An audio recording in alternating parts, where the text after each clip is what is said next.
van a estar determinando, que nos van a dar una idea sobre lo que es un problema de investigación, ¿cierto? A ver, veamos. Un problema de investigación es aquel que surge a partir de una necesidad y constituye una dificultad que no puede ser resuelta automáticamente con el conocimiento que posee el investigador o mediante el uso del sentido común. Efectivamente, nosotros decíamos anteriormente, ¿no?, de que un problema se suscita por diferentes causales, por diferentes razones, y se constituye en problema de investigación cuando nosotros lo explicamos a través de sus causas. Queremos encontrar las motivaciones que generaron, que suscitaron bajo aprendizaje. En esas circunstancias se constituye un problema de investigación de carácter científico. Por eso un problema de investigación es aquel a partir de una necesidad. Darme con usted, don Manolo. Pero Dios mío, ¿cuántos años tiene usted? 89 millones de bolívares. ¡Tan joven! Chicos.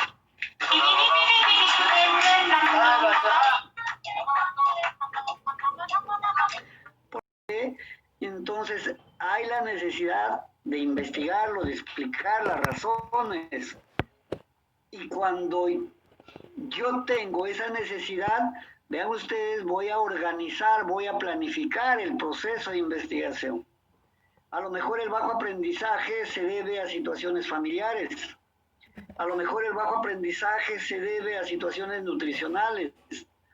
A lo mejor el bajo aprendizaje se debe a procedimientos metodológicos del profesor. De esa manera yo podría explicar, ¿no es cierto?, de manera fehaciente, de manera real, concreta, a qué se debe el bajo aprendizaje. Entonces, existe la necesidad. Se constituye una dificultad que no puede ser resuelta automáticamente. Y yo no puedo decir el bajo aprendizaje, por ejemplo, de Erna, se debe a esto o al otro, sin haberlo investigado. Tengo que haberle aplicado una encuesta, tengo que haberle aplicado una entrevista, y eso me da el sustento legal para que él no me pueda también a lo mejor denunciar, ¿no? Oiga, usted me está diciendo que yo tengo bajo aprendizaje porque estoy desnutrido. Imagínense ustedes, me estoy poniendo yo también en un riesgo. Entonces, por ello es que queremos encontrar la explicación causal de ese problema. Y así se molesten, si encontramos las causas, le vamos a decir la verdad, ¿no? ¿Por qué se suscita tal o cual acontecimiento? Eso en la primera parte. Luego nos dice, es una dificultad, una duda, una falta de conocimiento, necesidad, contradicción del saber y no saber. Si un alumno, miren cómo se explica esto, la contradicción. Si un alumno va al centro educativo, se va para aprender, para tener un nivel de aprendizaje medio, un nivel de aprendizaje regular o un nivel de aprendizaje alto, porque se va con nociones básicas de la casa. Entonces, si este alumno no rinde, hay un fenómeno contradictorio, ¿no? El profesor está tratando de enseñar, el profesor está tratando de orientarle cómo estudiar, cómo desarrollar las actividades. Sin embargo, el alumno no pone de su parte. Hay un nivel contradictorio o no hay un nivel contradictorio entre el hecho de enseñarle y que él no quiera aprender. Hay un nivel contradictorio, a eso se refiere este párrafo segundo, es una dificultad, una duda, una falta de conocimiento, necesidad de contradicción del saber y el no saber. Se dan cuenta, o sea, ¿para qué va uno al centro educativo? Uno va al centro educativo, dice el papá, para que mi hijo aprenda, pero resulta que no está aprendiendo, es contradictorio, ¿no? Sí es contradictorio, pues. Entonces, de esa manera también, vean ustedes, se puede explicar este problema o el problema de investigación científico. La dificultad puede ser teórica o puede ser práctica, va a depender de la naturaleza o del tipo de área en la cual nosotros querramos investigar. Si voy yo por el área de las ciencias naturales, a lo mejor los problemas van a ser más prácticos. Si voy por el área de las humanidades, los problemas van a ser más de carácter teórico. Los problemas son lagunas teóricas dentro de un conjunto de datos conocidos. Los datos conocidos es que cuando un alumno con un coeficiente intelectual medio va al centro educativo para aprender, ¿no es cierto? Pero resulta de que los resultados me demuestran lo contrario. Cuando digo resultados me estoy basando a las evaluaciones, me estoy basando a sus exámenes, me estoy basando a sus trabajos, ¿no? Entonces, vean ustedes, hay un vacío de conocimiento. ¿Por qué está suscitando esto? Nos preguntamos cada uno de nosotros. Lo teórico es que el alumno tiene ya el nivel medio de aprendizaje cuando va al primer año de secundaria, al segundo de secundaria, porque ha aprobado materias previamente. Eso dice la teoría, pero en la práctica se da otra cosa. Entonces ahí se suscitan precisamente los problemas. Los problemas de investigación se abordan a través de tipo de pregunta. Se formula un problema de investigación a través de una interrogante, de una pregunta, y para ello se hace uso de los interrogadores. ¿Y cuáles son los interrogadores? ¿Cuál? ¿Cómo? ¿Por qué? ¿Con qué? ¿Cuándo? ¿Dónde? A eso le llamamos interrogadores. Acá lo tienen ustedes. Vean cómo, cuál, por qué, con qué, cuándo, etcétera, etcétera, etcétera. Entonces, vean ustedes, estamos tratando de definir lo que es el problema de investigación y tratando de señalar cómo formular el problema de investigación. El problema de investigación es la dificultad, es la insuficiencia de conocimiento, es la contradicción entre la teoría y la realidad misma, nos dice, ¿no es cierto? Eso es un problema de investigación. ¿Y cómo se formula? Se formula a través de pregunta, haciendo uso de los signos de pregunta. Acá ustedes ven signos de pregunta, pero también haciendo uso de interrogadores. Es la forma más común como plantear un problema de investigación. Cuando ya se tenga dominio, manejo sobre el planteamiento de problemas, lo podemos hacer a través de proposiciones, ¿no es cierto? Si yo estoy cogiendo el tema bajo aprendizaje, yo diría cuáles son las causas del bajo aprendizaje de los alumnos del primer año del nivel secundaria de la institución educativa Mater Almirables, año 2020. Miren ustedes, ya lo formulé, el problema de investigación. Por favor, voy a repetirlo, cojan en la separata hay ejemplos, pero ahora que estoy explicando, como hemos cogido el tema bajo aprendizaje, ¿no? Yo diría, por ejemplo, para formular el problema, ¿cuáles son las causas del bajo aprendizaje de los alumnos del primer grado de educación secundaria de la institución educativa Mater Almirables, periodo 2020? Ya formulé el problema, ya lo he planteado el problema. ¿Haciendo uso de qué? Haciendo uso de esta interrogante. ¿Cuál? Yo puedo decir qué factores provoca el bajo aprendizaje de los alumnos del primer grado. Vean ustedes, por eso acá yo lo que quiero es que ustedes tengan en cuenta, enlacen el tema con el problema y lo diferencien. El tema es la idea suelta, bajo aprendizaje, y el problema ya no, el problema es la delimitación a través de la formulación de una interrogante. Por eso les decía a ustedes que de un problema yo puedo sacar, de un tema yo puedo sacar cientos de problemas. Del tema bajo aprendizaje podríamos formular varios problemas haciendo uso de estos distintos interrogadores. A ver, por favor, a un estudiante, cualquiera de ustedes, formúlenme un problema similar al que acabo de indicar con este interrogador. ¿Por qué? Cualquiera. hágase acreedora de su nota. Yo les dije durante el desarrollo de la actividad, vamos a pedir intervenciones que van a ser evaluadas con el interrogador. ¿Por qué? Formúleme un problema haciendo uso del tema bajo aprendizaje. Profesor. Cualquiera. A ver, dígame. Profesor. Ya, León, ¿no? Sí, profesor. Ya, dime, León. ¿Podría ser por qué se produce el bajo aprendizaje en los estudiantes de quinto ciclo B del área de educación física, de la especialidad de educación física, del Instituto Sagrado Corazón de Jesús?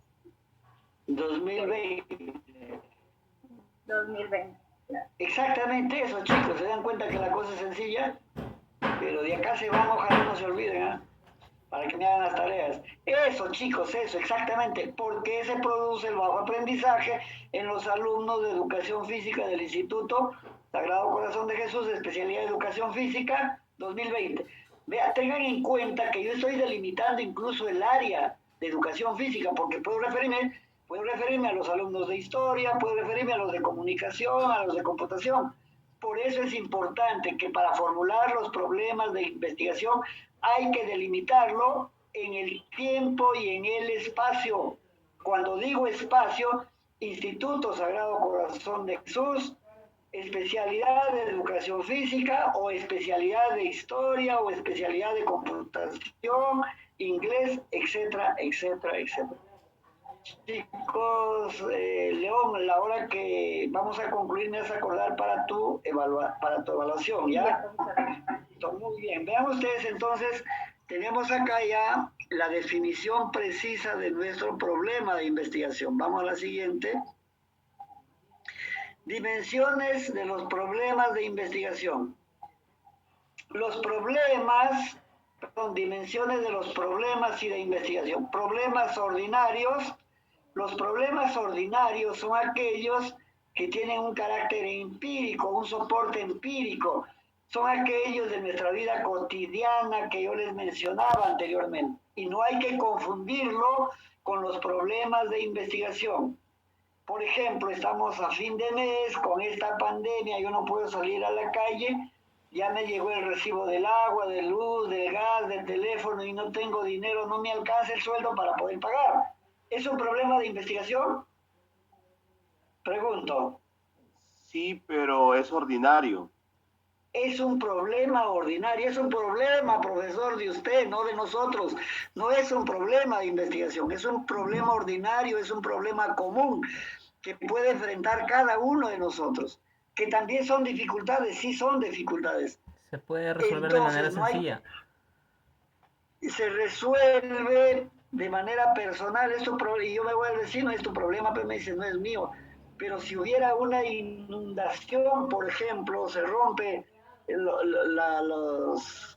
los tubos de agua acá que afecta a todo el barrio, ya es un problema de carácter colectivo. Ahí la naturaleza y la diferencia de los problemas ordinarios y de los problemas de investigación. Un ratito, chicos, por favor, para actualizar. Sí, un ratito. Dani, ven rapidito, por favor. Las dimensiones, decíamos, ¿no es cierto? Es un problema ordinario porque es personal, es individual, es de cada uno de nosotros, etcétera, etcétera. En cambio, los problemas de carácter científico tienen un carácter general, de interés social. Nos dijo Erna hace momento que tenía una trascendencia de carácter social. Lo otro que señalaba como ejemplo es particular de cada uno. En las dimensiones de los problemas también tenemos aquellos de soporte filosófico. Los problemas de carácter filosófico son aquellos que tratan de problematizar la realidad. Son de carácter amplio, de carácter muy amplio, ¿no es cierto? Por ejemplo, cuando preguntamos cuál es el origen de la vida, ahí encontramos posturas distintas. Tenemos la teoría idealista, la teoría materialista, tenemos en la teoría idealista que se han dividido en pragmáticos, en agnósticos, etcétera, en dogmáticos, etcétera, etcétera, etcétera. O sea, estos problemas de carácter filosófico no son otra cosa que la problematización de la realidad, que a partir de ello vamos a ir construyendo ya los problemas de carácter científico. Luego nos vamos acá en la otra dimensión, problemas científicos. Depende de un soporte científico racional. Es decir, cuando nosotros hablamos de ciencia, chicos, es científico, ¿por qué? Porque hace uso de procedimientos metodológicos para poder averiguar por qué se suscita tal o cual acontecimiento. ¿Y cuáles son esos procedimientos metodológicos? La observación, la aplicación de encuestas, la aplicación de test, la entrevista, etcétera, etcétera, etcétera. Quería decirles anteriormente, ¿y por qué es científico? ¿Por qué ciencia? Porque se habla de una verdad. Y hablar de una verdad es decir las cosas como se suscitan por sus causas. A eso se refiere el carácter científico de los problemas. Muy bien, luego tenemos acá, chicos, ¿sí me escuchan? Sí, profesor. Hola, ya, gracias. Criterios para plantear problemas de investigación. Esto es lo que estuvimos en la definición que había mencionado. ¿Cuáles son los criterios para formular, para plantear los problemas de investigación? Deben plantearse a nivel de interrogante, haciendo uso de interrogadores, por ejemplo, qué, cuándo, dónde, cómo, cuáles, por qué, para qué, etcétera, etcétera, etcétera. Esta modalidad, esta forma de plantear los problemas a nivel de interrogante es básicamente para los alumnos de pregrado, en el caso de ustedes, ya quienes tienen dominio en el trabajo de investigación pueden formular su problema a nivel de una proposición simplemente, a nivel de una oración. Sin embargo, también hay que tener en cuenta que las políticas institucionales en la institución educativa nos dicen, lo establecen, lo norman, lo regulan, que los problemas deben estar formulados a nivel de interrogante. Profesor, disculpe que lo interrumpa, pero no se está... Ya, gracias. Entonces, vean ustedes, les hablaba, estuvimos acá en este caso, les decía, los problemas de investigación. Condiciones para formular los problemas de investigación. Una de las condiciones es que sea a nivel de interrogante. ¿Qué, cómo, cuándo, dónde, por qué, para qué? ¿Cierto? Esta recomendación les decía que se hace en base a dos motivaciones. Uno, cuando uno es principiante para que tenga mejor manejo, mejor dominio en el planteamiento del problema de investigación. Nos orienta mejor. Una condición. La otra condición es que la institución educativa lo reglamenta también, lo establece también. Y a esto hay que añadir de que siempre en cualquier universidad, en cualquier instituto donde están formando alumnos de pregrado, sí se recomienda que los problemas deben estar formulados a través de interrogantes. ¿Por qué? Porque facilita el manejo de los problemas de investigación, facilita el planteamiento y la formulación del problema, ¿ya? Entonces, primera condición o primer criterio, debe estar formulado a nivel interrogante, haciendo uso de interrogadores, como los que ustedes están observando aquí en la pantalla. Segunda condición o segundo criterio, debe expresar una relación entre dos o más variables de estudio. Debe expresar una relación entre dos o más variables de estudio. Vean ustedes, cuando yo hablo de variables de estudio, ¿qué cosa es una variable? Una variable es una propiedad, es una cualidad, es una característica propia del fenómeno en estudio. Por ejemplo, yo digo, ¿cuáles son las causas del bajo aprendizaje de los alumnos del primer grado de la institución educativa Mater Admirabiles 2020? Por favor, identifíquenme las variables en ese enunciado. Identifíquenme las variables. ¿Podría repetir el enunciado, profesor? Ya, muy bien. ¿Cuáles son las causas del bajo aprendizaje de los alumnos del primer grado de educación secundaria de la institución educativa Mater Admirables 2020. ¿Cierto? Una variable podría ser recursos económicos, profesor. Ya, a ver, otra idea. Pero esto podría ser la falta de concentración. Falta de concentración. Chicos. La falta de interés, profesor. El primer grado de secundaria, profesor. Espérenme, por favor, no se confundan más. Debe expresar una relación entre dos o más variables, dice la condición, ¿no es cierto? Profesor. Las variables deben estar indicadas en la redacción del problema, pero ustedes me están saliendo afuera ya, no hay nada de... Yo digo,